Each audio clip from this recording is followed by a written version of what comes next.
භාග්‍යතුන් වහන්සේගේ නිර්මල පරියාප්තිය තාම අපිට අහන්න ලැබෙනවා.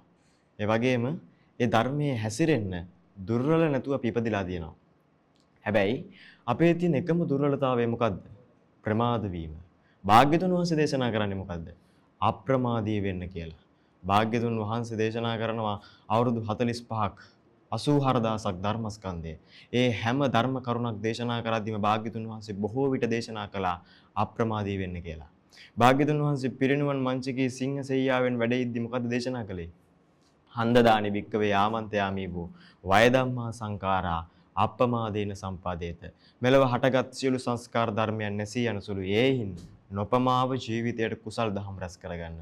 ප්‍රමාද වෙන්න එපා. ලැබිච්ච ජීවිත කතාව තුළ අප්‍රමාදීව ජීවිතය ගොඩනගා ගන්න භාග්‍යතුන් වහන්සේ දේශනා කළා.